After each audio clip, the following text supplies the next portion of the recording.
अस्सलाम वालेकुम dear students, I hope you all are doing well. आप लोग देख रहे हैं केमिस्ट्री इन सेकंड्स और आज का हमारा जो टॉपिक है दैट इज एटॉमिक मास।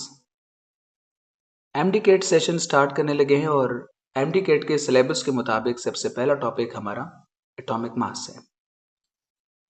मुझे यकीन है कि आप लोगों ने इस टॉपिक को काफ़ी ड्राइव्स और काफ़ी वेबसाइट्स को सर्च करके देखा और पढ़ा होगा, लेकिन आज जिस तरीके से मैं इस टॉपिक को प्रोवाइड करने लगा हूँ, अभी के बाद यहाँ से देखने के बाद इस टॉपिक के अंदर 0.001% कन्फ्यूजन ही नहीं रहेगी।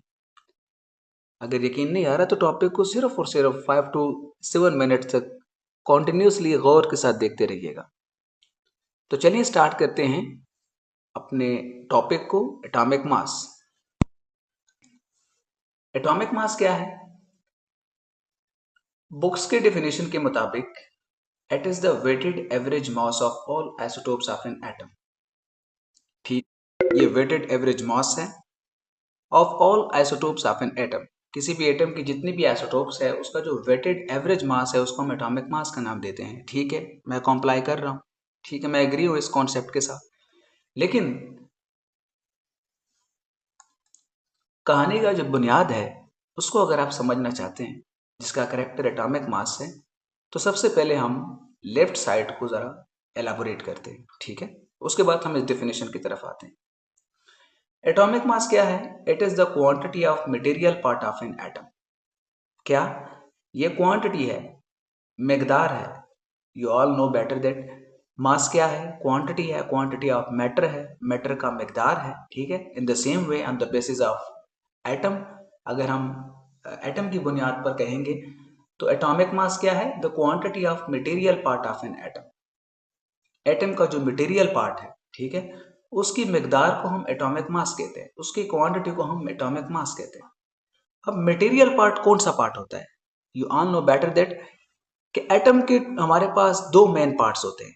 एक हमारे पास सेंट्रल पार्ट होता है, एक हमारे पास आउटर पार्ट होता है। ठीक है, एक हमारे पास सेंट्रल पार्ट होता है। सेंट्रल पार्ट के अंदर हमारे पास क्या क्या होते हैं? प्रोटॉन प्लस न्यूट्रॉन, यानी न्यूक्लियस पाया जाता है। न्यूक्लियस के अंदर प्रोटॉन प्लस न्यूट्रॉन पाए जाते हैं, ऐसा ही है। और एक हमारे पास होता है आउटर पार्ट। आउटर पार्ट के अंदर हमारे पास क्या होते हैं? शेल्स होते हैं। ठीक है, शेल्स को हम एनर्जी लेवल भी कहते हैं, ऑर्बिट भी कहते हैं, वो अलग सा टॉपिक है। शेल्स होते हैं और उसके अलावा इलेक्ट्रॉन्स होते हैं। ठीक है, शेल्स प्लस शेल्स के अंदर क्या होते हैं? इलेक्ट्रॉन्स होते हैं, ऐसा ही है। अच्छा, अब मटेरियल पार्ट कौन सा पार्ट है? मटेरियल पार्ट एटम का वो पार्ट है जहां पे मटेरियल पार्ट कौन सा पार्ट है? मटेरियल पार्ट वो पार्ट है जहां पे एटम का 99% वेट एग्जिस्ट करता है। जहां पे क्या होता है? एटम का 99% वेट जो है वो एग्जिस्ट करता है, उसको हम क्या कहते हैं? मटेरियल पार्ट कहते हैं। तो आप लोग जरा खुद सोचिए कि एटम का कौन सा पार्ट मटेरियल पार्ट कंसिडर होगा? एटम का जो सेंट्रल पार्ट है, जो न्यूक्लियर पार्ट है, जहां पे प्रोटॉन प्लस न्यूट्रॉन पाए जाते हैं, उसको हम मटेरियल पार्ट कंसिडर कर सकते हैं। क्यों? क्योंकि एटम का हैवी पार्ट जो है, हैवीएस्ट पार्ट जो है, जहां पे 99% वेट एग्जिस्ट करता है, वो न्यूक्लियर पार्ट है, वो सेंट्रल पार्ट है। तो आप लोग कह सकते हैं कि the quantity of nuclear part of an atom is called atomic mass. ठीक है, in other way the quantity of central part of an atom is called atomic mass. In other way the quantity of proton plus neutron of an atom is called atomic mass. और proton plus neutron को हम combinedly एक नाम देते हैं nucleon. क्या? Nucleons. तो आप लोग ये भी कह सकते हैं कि the quantity of nucleons of an atom is called atomic mass. अब एक सवाल बनता है यहाँ पे कि सर आप सिर्फ मटेरियल पार्ट की बात ही क्यों कर रहे हैं? ठीक है, देखिए, आप लोग सबको इस बात का इल्म है कि इलेक्ट्रॉन्स का जो मास है, ठीक है, इलेक्ट्रॉन का जो मास है, ठीक है, मास ऑफ इलेक्ट्रॉन जो है, ठीक है, ये प्रोटॉन प्लस न्यूट्रॉन के कंपैरिजन में बिल्कुल अप्रोक्सीमेटली हम इसको जीरो लेते हैं। जीरो तो नहीं हो सकता, मास तो कभी गायब नहीं हो सकता according to law of conservation of mass, लेकिन relative to proton plus neutron. Proton plus neutron का जो मास है वो बहुत ज़्यादा है एज कंपेयर टू इलेक्ट्रॉन। अगर हम यहाँ पे हमने बात की ना 99%, अगर हम पूरे एटम की बात करें तो पूरे एटम का अगर 100% वेट है, ठीक है, तो इस 100% में 99+% जो है, ठीक है, 99+% जो वेट है वो किस चीज़ का है? प्रोटॉन प्लस न्यूट्रॉन का है, ठीक है। और बाकी जो हमारे पास है 0.001% वो है इलेक्ट्रॉन का। तो इस वजह से हम इलेक्ट्रॉन्स का, ठीक है, तो इस वजह से हम क्या करते हैं, 0.001% को इग्नोर करते हैं और सिर्फ काउंटेबल जो मास है, काउंटेबल जो वेट है वो कौन सा है? सिर्फ और सिर्फ मटेरियल पार्ट का, जहाँ पे प्रोटॉन और न्यूट्रॉन एग्जिस्ट करते हैं, मतलब न्यूक्लियर पार्ट का। इसको आप समझेंगे कैसे? ये तो चलो आप लोग सारे कहेंगे कि सर सिर्फ केमिस्ट्री पढ़ा रहा है, ठीक है, साइंस के वे में। हम जरा डेली लाइफ एग्जाम्पल की तरफ आते हैं, इसको हम कैसे एक्सप्लेन कर सकते हैं। मिसाल के तौर पे आप लोग एक मकड़ी का जाला लें। ये एक मकड़ी का जाला है, ठीक है, ये एक मकड़ी का जाला हमने लिया, ठीक है, ये इसका है सराउंडिंग एरिया, और सेंट्रल एरिया में जो उसका सेंटर एरिया है उसके अंदर हम रखते हैं एक हैवी मास, लोहे का टुकड़ा, एक लोहा रखते हैं, लोहे का टुकड़ा रखते हैं। ये इसका हो गया सेंट्रल पार्ट, ठीक है, और सराउंडिंग पार्ट क्या है? मकड़ी का जाला है, नेट है, ठीक है। अब आप लोग जरा मुझे कहें, मुझे जरा इस बात का ये कॉन्सेप्ट जरा समझाएं कि इस केस में सेंट्रल पार्ट का जो वेट है वो सराउंडिंग पार्ट के मुकाबले में कितना है? बहुत ज़्यादा। ऐसा ही है, लोहा कितना भारी होता है, ठीक है, उसकी डेंसिटी ज़्यादा होती है, ठीक है, जबकि हमारे पास जो मकड़ी का जाला है उसका जो वेट है लोहे के मुकाबले में बहुत कम है, ठीक है। तो कुछ इस तरह एटम के साथ भी यही मामला है कि एटम के दरमियान वाला जो हिस्सा है, जो सेंट्रल पार्ट है, वो बहुत ज़्यादा भारी है, जबकि सराउंडिंग पार्ट हमारे पास इलेक्ट्रॉन जहाँ पे पाए जाते हैं, ठीक है, उसका जो मास है, उसका जो वेट है, उसका जो वजन है वो सेंट्रल पार्ट के मुकाबले में इंतहाई कम है। तो इस वजह से साइंटिस्ट ने क्या किया, उसको नियर अबाउट जीरो ही करार दिया। हालांकि मास को खत्म नहीं कर सकते, सिर्फ और सिर्फ उसका जो कंपैरेटिवली, रिलेटिवली हम उसको क्या कर सकते हैं, प्रोटॉन और न्यूट्रॉन के मुकाबले में इलेक्ट्रॉन का जो मास है वो हम जीरो यहाँ पे ले सकते हैं, इग्नोर कर सकते हैं। तो इस वजह से हमने क्या किया, इस मिसाल के मेरे ख्याल से समझ आ गई होगी, ठीक है। सराउंडिंग में जाला है, समझो ये इलेक्ट्रॉन्स है और शेल्स है, और सेंट्रल पार्ट हमारे पास लोहा है, समझो ये न्यूक्लियर है, उसके अंदर प्रोटॉन प्लस न्यूट्रॉन है, जो कि बहुत ज़्यादा हैवी है as compare to the surrounding part. इस वजह से हम कहते हैं, अगर कोई आपको कहे कि इसका मास कितना है, तो आप सबसे क्या कहेंगे, आप सिर्फ इस लोहे का मास कंसिडर करेंगे, ठीक है, जबकि सराउंडिंग पार्ट का मास क्या है उसको इग्नोर कर सकते हैं क्योंकि वो बहुत ज़्यादा कम है, ठीक है, रिलेटिवली, ठीक है। कंप्लीटली जो हम अब मास को इग्नोर नहीं कर सकते, मास जो है वो कंजर्व्ड है। हाँ, चेंज हो सकता है फ्रॉम वन फॉर्म टू, मतलब एनर्जी में कन्वर्ट हो सकते हैं according to Einstein mass equation. अच्छा, तो the quantity of material part of an atom, इसका मैंने बता दें, मटेरियल पार्ट जो है वो सेंट्रल पार्ट होता है जहाँ पे प्रोटॉन और प्लस न्यूट्रॉन होते हैं, ठीक है। और मटेरियल पार्ट हम क्यों काउंट करते हैं, इसको कंसिडर करते हैं, जबकि सराउंडिंग पार्ट या जहाँ पे इलेक्ट्रॉन और शेल्स हैं उसको हम इग्नोर करते हैं, क्यों? क्योंकि उसका जो मास है वो सेंट्रल पार्ट के मुकाबले में, मटेरियल पार्ट के मुकाबले में, प्रोटॉन प्लस न्यूट्रॉन के कॉम्बिनेशन के मुकाबले में बहुत ज़्यादा कम है। इस वजह से हम उसको इग्नोर करते हैं। चूंकि सेंट्रल पार्ट का जो वेट है, ठीक है, वो एटम का कितना बनता है 99+% और सराउंडिंग पार्ट का 0.001% है। इस वजह से हम कह सकते हैं कि the quantity of material part of an atom is called atomic mass. अगर इसमें फिर भी कोई कंफ्यूजन है तो आप लोग बिला झिझक किसी भी टाइम मेरे व्हाट्सएप नंबर पे मैसेज करके पूछ सकते हैं। एट द स्पॉट आप लोगों को इंशाल्लाह रिस्पॉन्स मिलता रहेगा। अब आते हैं इस टॉपिक के सेकंड पार्ट की तरफ। आप लोगों के जो बुक्स के अंदर जो डेफिनेशन लिखा हुआ है कि it is the weighted average mass of all isotopes of an atom. अब ये बहुत ज़्यादा इंटरेस्टिंग है, इससे भी तो स्टार्ट करते हैं सेकंड पार्ट को। सेकंड पार्ट की तरफ आते हैं। एटॉमिक मास क्या है? It is the weighted average mass of all isotopes of an atom. मेरे ख्याल से इस डेफिनेशन के दो पार्ट्स बनते हैं, वेटेड एवरेज मास और आइसोटोप्स। सबसे पहले इन दोनों को समझते हैं। एटॉमिक मास की का जो कॉन्सेप्ट है ऑटोमेटिकली आप लोगों को क्लियर हो जाएगा, ठीक है। तो एवरेज वेटेड क्या है? वेटेड एवरेज से पहले हम सिंपल एवरेज की बात करते हैं, ठीक है। सिंपल एवरेज क्या है, उसके बाद वेटेड एवरेज क्या है, उसके बाद आइसोटोप्स क्या है, ठीक है। उसके बाद फिर एटॉमिक मास को कंबाइनली हम एक्सप्लेन करते हैं।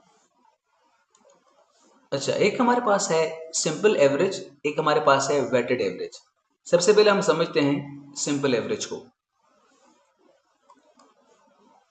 यहाँ पे हम टेम्परेचर का एग्जांपल ले सकते हैं। आजकल गर्मियों का मौसम है, कोई अगर आपको कहें कि यार मुझे बुध से जुम्मे तक, आज जुम्मे का दिन है सपोज, कि बुध से लेके जुम्मे तक मुझे एवरेज टेम्परेचर तो बताएं ज़रा, तो आप क्या कहेंगे कि वेनसडे का जो टेम्परेचर है suppose, sorry,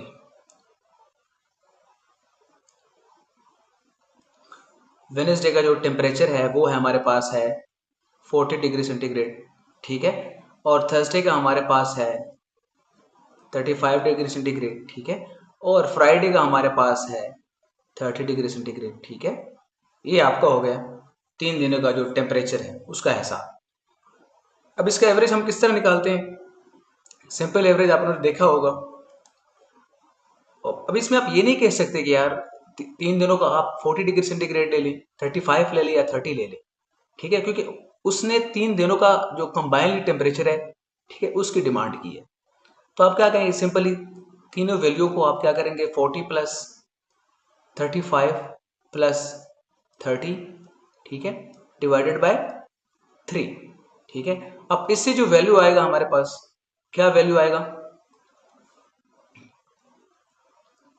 105 divide by 3 which is equal to 35 degree centigrade. अब ये आपके पास क्या है, आपके पास एवरेज टेम्परेचर है पिछले 3 दिनों का 35 डिग्री सेंटीग्रेड, ठीक है। इसमें तीनों वैल्यू की जी जो क्या नाम है, इंपॉर्टेंस है वो सेम है, ठीक है। ये सिंपल एवरेज है। अभी अगर आपको कोई कहे, ठीक है, इस वेटेड एवरेज को जरा एक्सप्लेन करते हैं। यहाँ पे आप लोग देखें कि वेटेड एवरेज में अगर कोई आपको कहे कि मुझे पिछले 3 दिनों का जो वेटेड एवरेज है टेम्परेचर, वेटेड एवरेज टेम्परेचर बताएं, तो फिर आप लोग क्या करेंगे, ठीक है। यहाँ पे हमने सिंपल एवरेज की बात की है, पिछले 3 दिनों का जो सिंपल एवरेज टेम्परेचर था वो 35 डिग्री सेंटीग्रेड था, ठीक है। अब कोई अगर आपको कहे कि मुझे वेटेड एवरेज टेम्परेचर बताएं, ठीक है, वेटेड एवरेज टेम्परेचर बताएं, तो फिर आप लोग क्या करेंगे, वेटेड एवरेज में क्या होता है, उसमें आपको हर दिन का जो टेम्परेचर है वो स्पेसिफाई होता है, ठीक है। उसमें स्पेसिफिकेशन क्या है कि वेनेसडे का जो 40 डिग्री सेंटीग्रेड टेम्परेचर था वो 10 घंटों के लिए था। थर्सडे का जो 35 डिग्री सेंटीग्रेड टेम्परेचर था वो 6 आवर्स के लिए था, 6 घंटों के लिए था। और फ्राइडे को जो टेम्परेचर था 30 डिग्री सेंटीग्रेड वो 4 घंटों के लिए था। इसका मतलब कि यहाँ पे हर एक वैल्यू की जो इंपॉर्टेंस है वो डिफरेंट है, ठीक है। कुछ की ज़्यादा इंपॉर्टेंस है, कुछ की कम है, कुछ उससे भी कम है। यहाँ पे तीनों की इंपॉर्टेंट सेम है। इंपॉर्टेंस मतलब क्या कि 40 डिग्री सेंटीग्रेड का की इंपॉर्टेंस, अहमियत ज़्यादा है, क्यों? क्योंकि इसकी जो रेशो है, जो एबंडेंस है, ये एबंडेंस का लफ्ज आगे आएगा, 10 आवर्स है, ठीक है, ड्यूरेशन ज़्यादा है। 35 का जो इफेक्ट है, जो ड्यूरेशन है वो 6 आवर्स है। 30 का जो इफेक्ट है, फ्राइडे वाला जो टेम्परेचर है उसका इफेक्ट उससे भी कम है, ठीक है। अच्छा, अब यहाँ पे आप वेटेड एवरेज टेम्परेचर कैसे निकालेंगे? इसका फॉर्मूला है, इसका फॉर्मूला है कि आप क्या करेंगे, 40 को मल्टीप्लाई करेंगे 10 के साथ, 35 को मल्टीप्लाई करेंगे 6 के साथ, और 30 को मल्टीप्लाई करेंगे 4 के साथ, फिर 100 पे डिवाइड करके अभी यहाँ से जो वैल्यू आए, यहाँ पे जो आपका वैल्यू आएगा वो आपका क्या क्या लाएगा, वेटेड एवरेज टेम्परेचर। क्या होगा, वेटेड एवरेज टेम्परेचर। मेरे ख्याल से अभी आप लोगों को समझ आ गई होगी कि सिंपल एवरेज क्या है, वेटेड एवरेज क्या है। सिंपल में हमारे पास सिंपली वैल्यूज दी होती है, उसको मजीद स्पेसिफाई नहीं किया होता, ठीक है। वो मज़ीद स्पेसिफाई नहीं होता। ठीक है, 40 है, 35 है, 30 है, 3 दिनों का टेम्परेचर तीनों को ऐड करके 3 पे डिवाइड कर दें, जो मीन वैल्यू आएगी हमारे पास। एक और पॉइंट भी बताऊं आप लोगों को, सिंपल एवरेज में हमारे पास मीन वैल्यू जो है वो रिक्वायर्ड होती है। ठीक है, जबकि वेटेड एवरेज में हमारे पास हर एक वैल्यू की इंपॉर्टेंस डिफरेंट होती है। ठीक है, कुछ का इफेक्ट ज़्यादा होता है, कुछ का उससे कम होता है और कुछ का उससे भी कम होता है। जिस तरह के 40 का इफेक्ट ज़्यादा है, 35 का उससे कम है और 30 का 35 से कम है। तो इस वजह से हम फॉर्मूला यूज़ करते हैं, यहाँ पे 40 को मल्टीप्लाई करते हैं, जो इसका इफेक्ट है 10, 35 का इफेक्ट 6 है, 30 का इफेक्ट 4 है, तो उसको हम डिवाइड करते हैं 100 पे, और इससे जो वैल्यू आएगी वो हमारे पास वेटेड एवरेज ही कहलाएगी। ठीक है, मेरे ख्याल से ये कॉन्सेप्ट अभी क्लियर हो गया होगा। अच्छा, एक और पॉइंट बताऊं, यहाँ पे हमारे पास सिंपल एक मीन वैल्यू होती है। ठीक है, लेकिन यहाँ पे जो हमारे पास जिसका इफेक्ट ज्यादा है, जिसका ड्यूरेशन ज्यादा है, ठीक है, जो ज्यादा स्पेसिफाई है, जो हमारे पास एंड पे जो वैल्यू आएगी, एंड पे जो हमारे पास रिजल्ट आएगा, ठीक है, उसमें जो रेशो है, ठीक है, जो कंपैरिजन है, ठीक है, जो पार्टिसिपेशन है, वो उस वैल्यू के ज्यादा होगी जिसका इफेक्ट ज्यादा होता है। जिस तरह हमारे पास 40 डिग्री सेंटीग्रेड का इफेक्ट ज्यादा है, 3 दिनों में सबसे ज्यादा टेम्परेचर जो है ज्यादा घंटों के लिए और ज्यादा टेम्परेचर वेनेसडे को है। ठीक है, अब वेनेसडे को टेम्परेचर 40 डिग्री सेंटीग्रेड है जो कि 10 घंटों के लिए है। अब हमारे पास 10, 6 और 4, ठीक है, ये हमारे पास टोटल 20 घंटे हैं। 20 घंटों में 10 घंटे जो है, 10 घंटों का वो 40 डिग्री सेंटीग्रेड है। तो आप मुझे बताएं कि 20 घंटों में 10 जो है, 10 डिग्री सेंटीग्रेड, 10 और जो है मतलब 40 डिग्री सेंटीग्रेड जो है वो 10 घंटों के लिए है। तो इफेक्ट किसका ज्यादा है? 40 डिग्री सेंटीग्रेड का।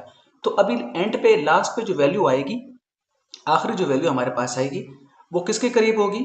इस 40 डिग्री सेंटीग्रेड के। उसके बाद किसके करीब होगी? 35 के। उसके बाद 30 के। तो जो वैल्यू जितना स्पेसिफाइड है, जितना उसका इफेक्ट है, ठीक है, जितनी उसकी अबंडेंस है, उतना ही हमारे पास उसका इम्पैक्ट होगा फाइनल, या लास्ट हमारे पास वैल्यू आएगी उसके ऊपर उतना ही इम्पैक्ट रहेगा। चलो अब आते हैं इस टॉपिक की सेकंड पार्ट की तरफ, इस डेफिनेशन की सेकंड पार्ट की तरफ। हमने बात की थी कि it is the weighted average mass of all isotopes of an atom.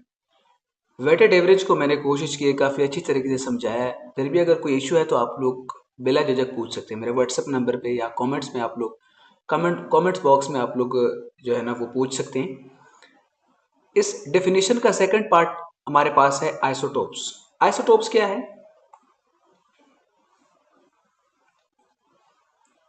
Isotopes को ज़रा एक्सप्लेन करते हैं यहाँ पे। मान लो यहाँ पे हमारे पास एक अरहम नाम का बंदा है, ठीक है, और एक उसका काम क्या है? पुलिस ऑफिसर है, उसका शोभा पुलिस ऑफिसर है। अब सुबह के टाइम जब वो उठता है तो उसका रूटीन क्या है कि स्विमिंग करता है, मॉर्निंग टाइम स्विमिंग। अब जाहिर बात है स्विमिंग के दौरान उसकी जो ड्रेसिंग है वो चेंज होगी। ठीक है, ड्रेसिंग 1 का नाम देते हैं। ठीक है, ड्रेसिंग 1, ठीक है। उसके बाद वो ड्यूटी पे जाता है। जाहिर बात है पुलिस ऑफिसर है, उसका यूनिफॉर्म वगैरह होगा, शूज वगैरह सारे डिफरेंट होंगे। ठीक है, केस 1 से। ठीक है, ये हो गया ड्रेसिंग 2।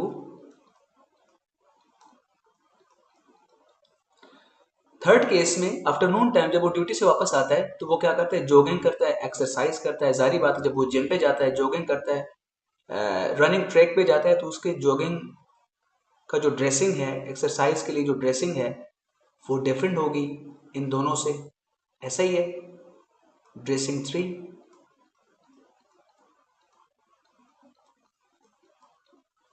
ठीक है, अच्छा, अब आप लोग जरा सोचिए कि इन तीनों चीजों में, ये जो 3 केसेस है हमारे पास, ये 3 जो मरहले हैं पूरे दिन का, इसमें कॉमन चीज क्या है?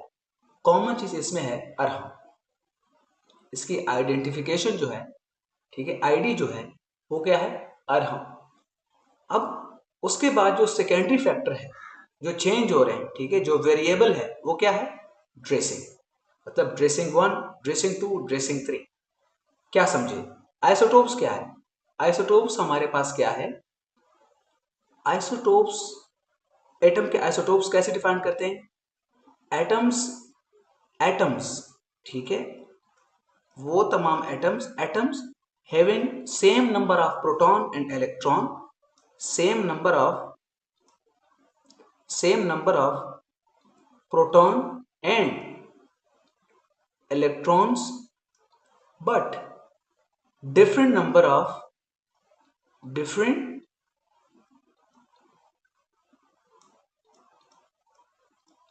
number of neutrons is called isotopes of that element या that atom, ठीक है।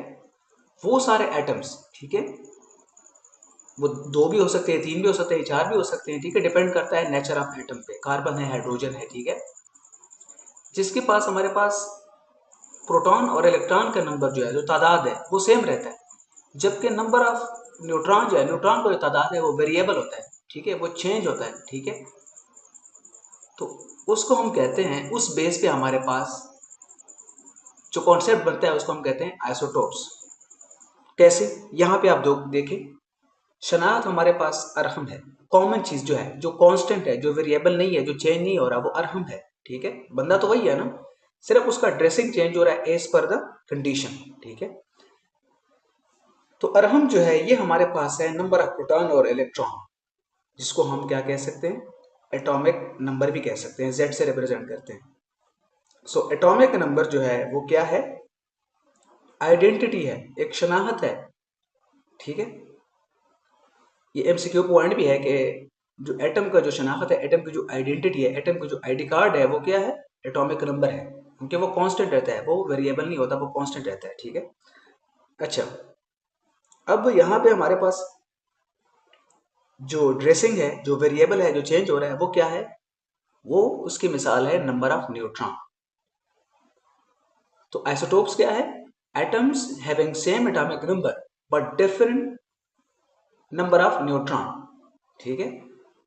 अब on the basis of chemistry हम क्या कह सकते हैं, सपोज हमारे पास कार्बन के है, कार्बन 12 है, ठीक है, कार्बन 13 है, और कार्बन 14 भी है लेकिन ना होने के बराबर है, तो हम ज़्यादातर जो है ना वो 2 आइसोटोप्स लेते हैं, ठीक है।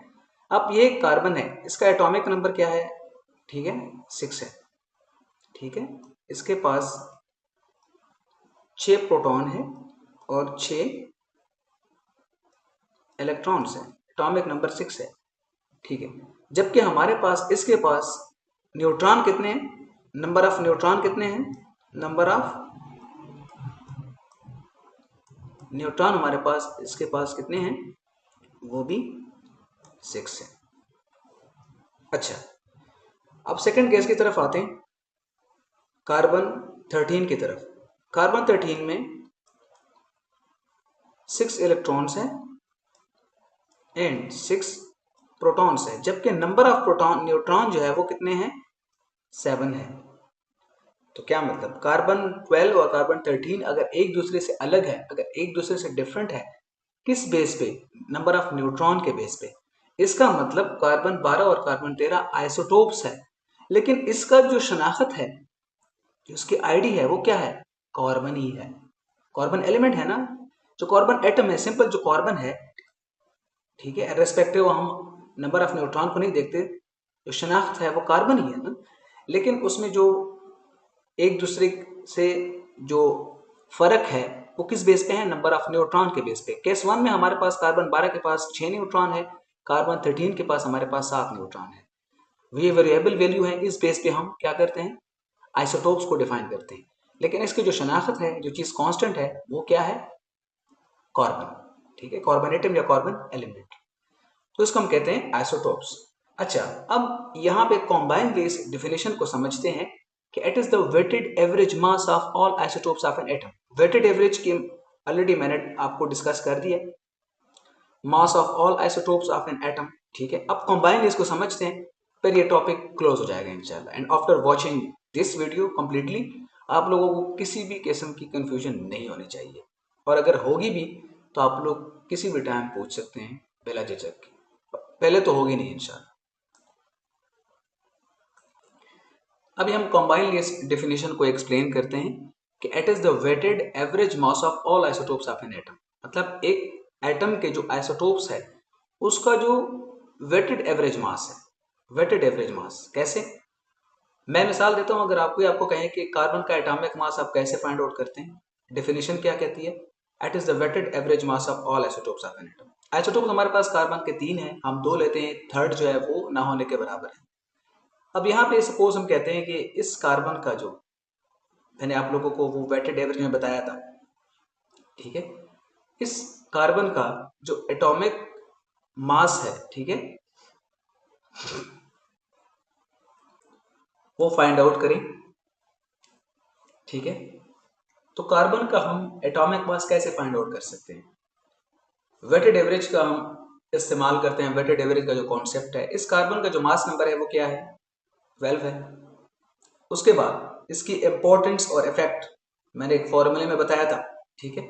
इसकी इंपॉर्टेंस सबको पता है, इसकी इंपॉर्टेंस ज़्यादा है, कार्बन 12 जो है यूनिवर्स में इसकी एग्जिस्टेंस ज़्यादा है, इसकी जो नेचुरल अबंडेंस है, ठीक है, वो क्या है, ज़्यादा है, 99+ % है, ठीक है, 99+% है।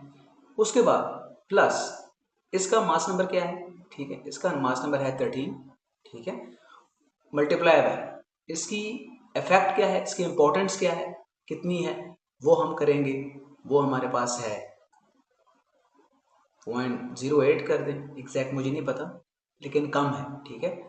उसके बाद हम इसको डिवाइड करेंगे 100 पे। अच्छा, अब यहाँ पे जो वैल्यू आएगी वो हमारे पास होगा, सॉरी, वो हमारे पास होगा इसका एटॉमिक मास जो कि है 12.001 AMU, आई थिंक AMU की भी एक्सप्लेन करेंगे बाद में, वो बात की टॉपिक है। अच्छा, कुछ समझे आप लोग, वेटेड एवरेज, वेटेड एवरेज का मतलब ये है कि आप उसका जो मास नंबर है, ठीक है, अब उसके बाद उसी आइसोटोप का जिसकी एग्जिस्टेंस है, जो इंपॉर्टेंस है यूनिवर्स में, वो भी साथ करेंगे मल्टीप्लाई, प्लस दूसरा जो आइसोटोप्स है, ठीक है, उसका मास नंबर मल्टीप्लाई बाय उसकी जो एग्जिस्टेंस है, जो इफेक्ट है, ठीक है, वो मल्टीप्लाई करेंगे और 100 पे डिवाइड करके जो फाइनल वैल्यू आएगी वो हमारे पास एटॉमिक मास ही समझा जाएगा। अब क्या समझे, ये वैल्यू जो है ये 12 के ज़्यादा नज़दीक है या 13 के, 12 के, मैंने बताया था कि जिसकी इंपॉर्टेंस ज़्यादा है, जिसकी एग्जिस्टेंस ज़्यादा है, जिसका इफेक्ट ज़्यादा है, फाइनल वैल्यू में उसकी पार्टिसिपेशन ज़्यादा होगी, फाइनल वैल्यू उस वैल्यू की, उस आइसोटोप की वैल्यू के ज़्यादा करीब होगी। तो देखिए 12.001 AMU जो है वो कार्बन 12 के ज़्यादा नज़दीक है क्योंकि उसका इफेक्ट ज़्यादा है, ठीक है। जिस तरह मैंने टेम्परेचर की बात की है, टेम्परेचर में 40 डिग्री सेंटीग्रेड का इफेक्ट ज़्यादा था, ठीक है। तो इस वजह से फाइनल वैल्यू भी हमारे पास 40 के करीब ही आई थी, ऐसा ही है। अच्छा, तो वेटेड एवरेज मास में हम इंपॉर्टेंस की जो इफेक्ट है उसका भी जिक्र करते हैं, जिससे इसका कार्बन 12 का इफेक्ट 99% है, कार्बन 13 का 0.08% है, ठीक है। तो ये है हमारे पास एटॉमिक मास का कॉन्सेप्ट। तो it is the weighted average mass of all isotopes. Isotope हमारे पास 2 है, ठीक है, उसका वेटेड एवरेज हमने निकाल दिया, ठीक है, उसका जो हमारे पास वैल्यू आया वो एटॉमिक मास है। अब आगे हम AMU में सारी चीज़ मैं पढ़ाऊंगा आप लोगों को कि एटॉमिक मास और मास नंबर के दरमियान डिफरेंस क्या है, ठीक है।